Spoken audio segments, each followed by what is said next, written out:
Bonjour et bienvenue sur mon podcast My Sweet Astrology. Ici, vous trouverez des podcasts sur les événements astrologiques tels que les phases lunaires, les changements de signes, les rétrogrades, mais pas que. Ce podcast sera également orienté développement personnel car dans ma pratique de l'astrologie, bien que ce soit un outil qui aide aussi pour le prévisionnel ou encore pour les relations amoureuses, l'intérêt principal que je lui trouve, c'est le développement du potentiel, qui, une fois qu'il est sollicité de manière harmonieuse, fait que l'on attire à soi tout ce que l'on désire.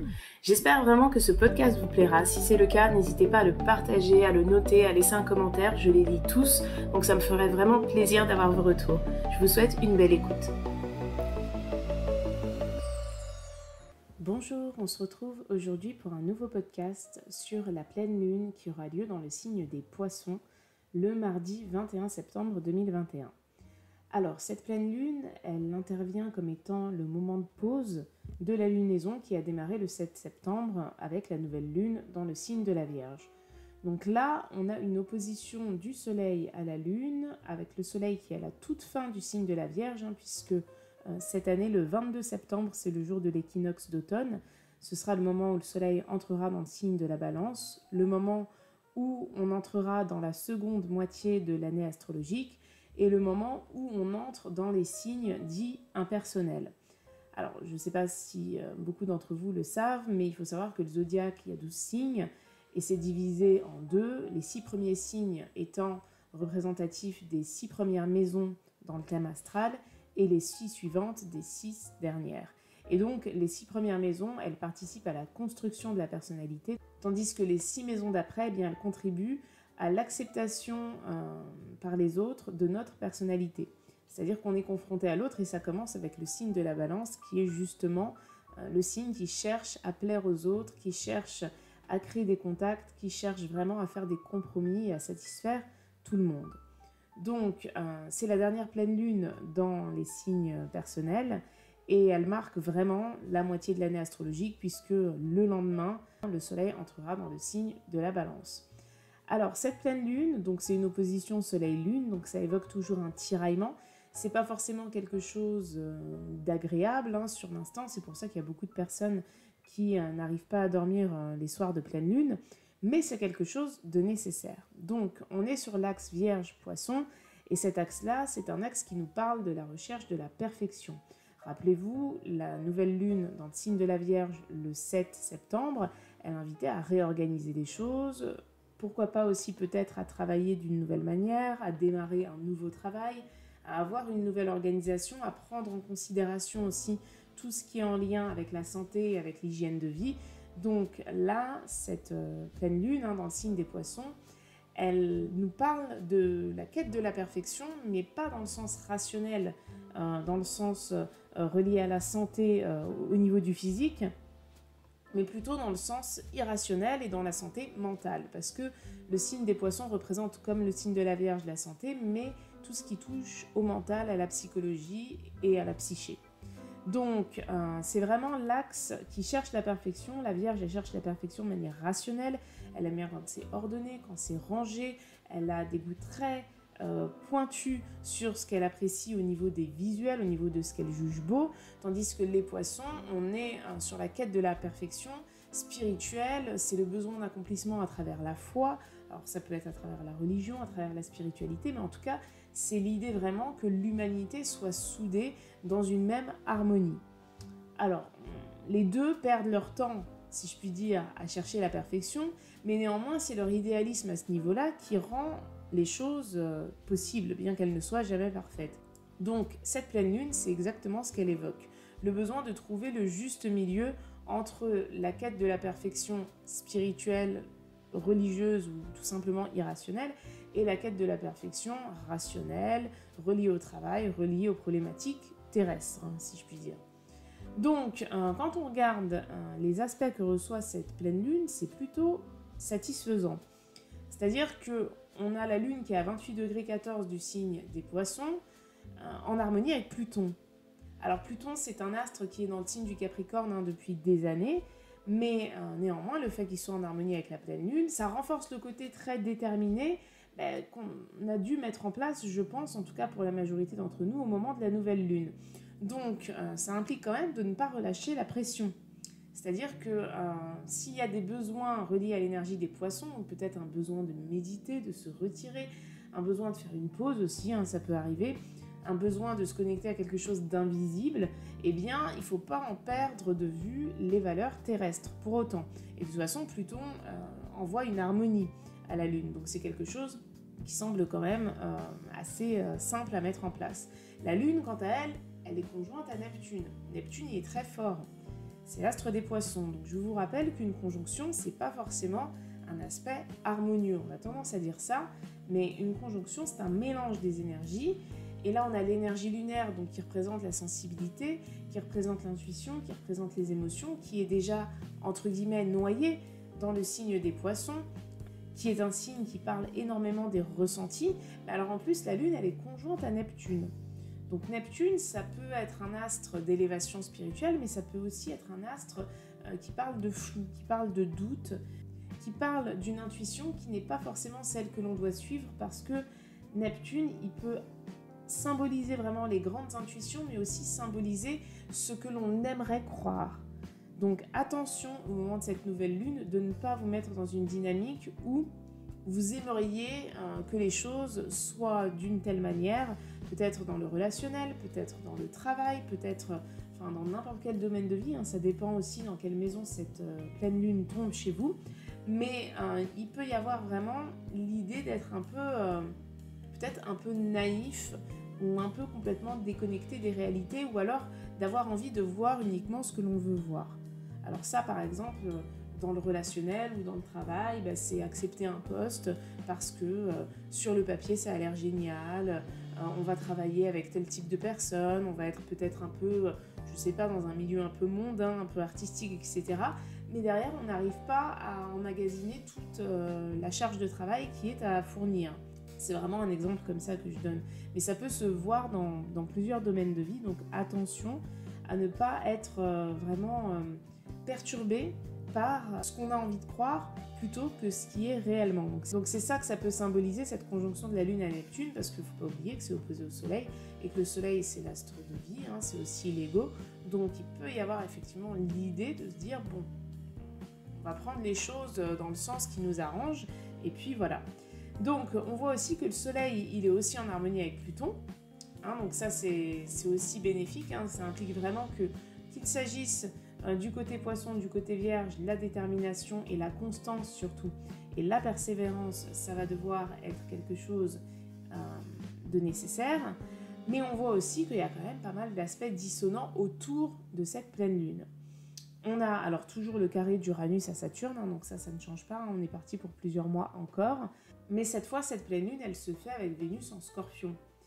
Et Vénus en Scorpion, elle est opposée à Uranus. Donc déjà, le fait d'avoir Vénus en Scorpion, on est dans la passion, on est au niveau des finances aussi dans quelque chose de puissant, hein, si je puis dire, l'envie de fructifier, l'envie peut-être de faire des investissements, c'est possible. Et puis au niveau sentimental, Vénus en Scorpion, c'est une Vénus qui est magnétique, qui est secrète, qui est mystérieuse, mais qui est vraiment passionnée, qui donne tout.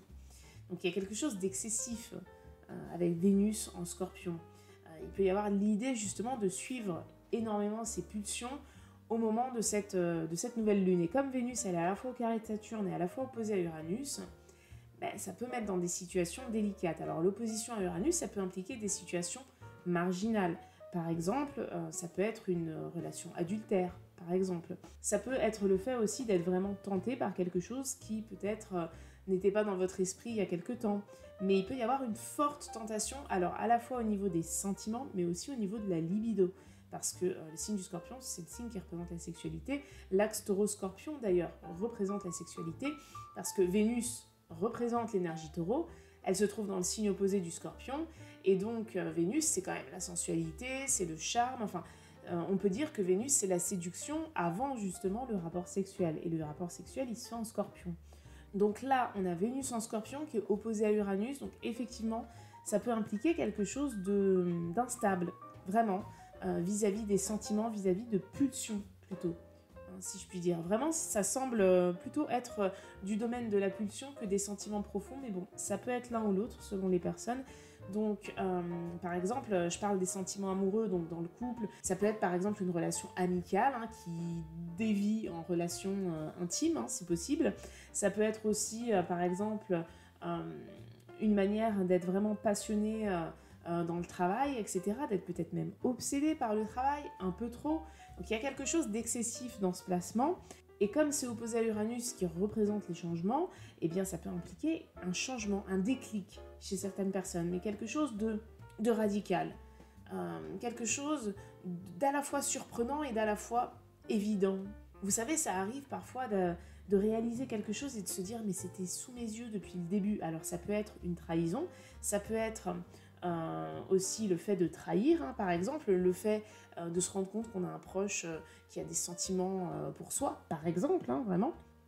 Mais ça peut être aussi dans le domaine financier, ça peut être se rendre compte qu'on a fait un mauvais investissement, qu'il y a quelqu'un qui nous vole de l'argent, qu'on n'est pas assez payé pour ce qu'on fait alors que les autres le sont plus, etc. Ça peut vraiment être tout ça, mais en tout cas ça peut impliquer quelque chose d'assez marginal, c'est-à-dire une réaction impulsive qui va avoir envie d'agir en fonction de ses codes, pas en fonction de ce qu'il faut faire.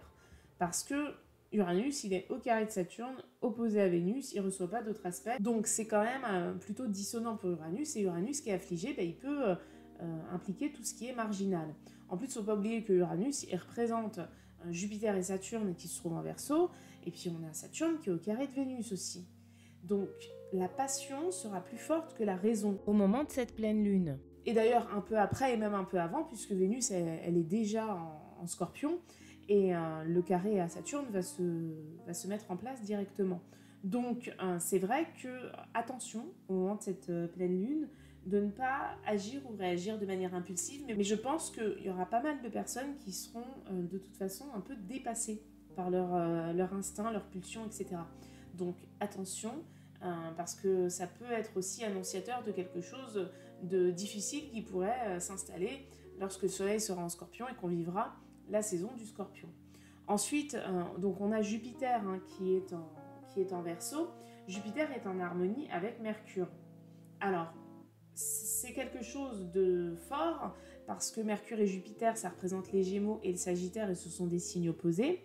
Ils sont tous les deux dans des signes d'air, mais bon, on a Jupiter qui est rétrograde, donc qui est un peu moins actif, si je puis dire, que Mercure.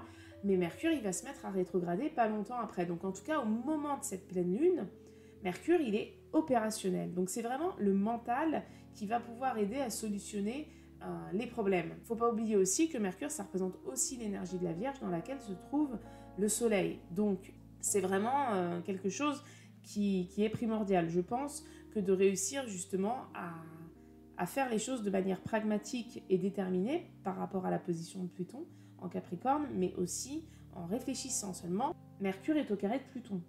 Donc ça, c'est pas quelque chose qui aide à avoir des idées claires, si je puis dire. C'est même de la grande remise en question. Mercure en Balance, c'est quand même faire des concessions, c'est quand même être assez conciliant. Donc Pluton, il va remettre en question tout ça. Donc ça peut, au niveau de la parole et peut-être même au niveau des déplacements, impliquer des choses assez autodestructrices. Par exemple, faire de mauvais choix, faire un mauvais choix stratégique, dire des mots qu'on ne pense pas, ou alors dire des mots qu'on pense mais qui ne sont pas à dire parce que c'est trop, par exemple. Donc, vous voyez, je pense que cette pleine lune, elle va être éprouvante pour pas mal de personnes. Alors, éprouvante dans le sens émotionnellement et intérieurement, c'est-à-dire dans le sommeil, etc. Parce qu'il ne faut pas oublier que la lune, elle joue sur les marées, donc elle joue sur l'eau. On est fait à 60% d'eau, si je dis pas de bêtises, 60 ou 70% d'eau, donc forcément que ça joue sur nous. Mais là, en plus, la lune, elle est en poisson. Donc le signe des poissons, si on symbolise, le cancer, c'est la surface de l'eau, le scorpion, on est au milieu de l'océan, et puis alors les poissons, on est au fond des abysses. Donc si la lune a un effet sur les abysses, symboliquement parlant, bien sûr, elle a forcément un effet sur nous, encore plus fort. Donc je pense que lorsque la lune est en poisson, c'est quelque chose qui joue sur pas mal de personnes. Et en plus, là, elle est conjointe à Neptune, qui est le dieu des océans quand même. C'est Poséidon, Neptune. Donc, vraiment, ça peut impliquer d'être une pleine lune qui sera assez costaud pour pas mal d'entre nous, mais qui sera aussi très intéressante et qui permettra de puiser vraiment au fond de soi. Et il faudra le faire parce que sinon, l'impulsivité reliée à cette passion de Vénus en Scorpion, à cette méfiance aussi, parce que ça peut impliquer quand même une forme de méfiance, voire même chez certaines personnes une paranoïa, eh bien il faudra vraiment maîtriser tout ça. Parce qu'il ne faut pas oublier que le soleil est toujours dans le signe de la Vierge et qu'après, il va rentrer dans le signe de la Balance le lendemain. Et dans ce signe, le soleil va immédiatement se retrouver conjoint à Mars. Et Mars, c'est le dieu de la guerre. Donc si c'est le début de quelque chose de compliqué, je pense que lorsque le soleil sera conjoint à Mars, eh bien, il pourra y avoir chez certaines personnes vraiment des étincelles, si je puis dire, parce que Mars et le soleil vont avancer dans le signe de la Balance jusqu'à se retrouver au carré de Pluton. Mais bon, il y aura quand même l'harmonie avec Saturne et Jupiter, mais il faut savoir que dans le signe de la Balance, le soleil et Mars sont opposés à Chiron, qui se trouve en Bélier. Et Chiron, c'est un peu le médecin du zodiaque. C'est aussi l'intérêt qu'on porte aux choses. Donc c'est quelque chose qui est quand même en lien avec le fait de réfléchir, le fait d'être mesuré, le fait de faire les choses pour pas nuire et pour pas se nuire. Mais les pulsions pourront être très fortes. Et comme il y aura une volonté de perfection, d'atteinte de perfection, avec cet axe Vierge-Poisson, eh bien, chez certaines personnes, ça pourrait créer des comportements assez puissants. Alors, c'est pas forcément en lien avec les autres, ça peut être des challenges par rapport à soi, mais attention à l'épuisement. Donc voilà, j'ai terminé cette analyse de la pleine lune en Poisson. N'hésitez pas à poser vos questions en commentaire et je vous souhaite par avance une belle pleine lune et je vous dis à bientôt pour un prochain podcast.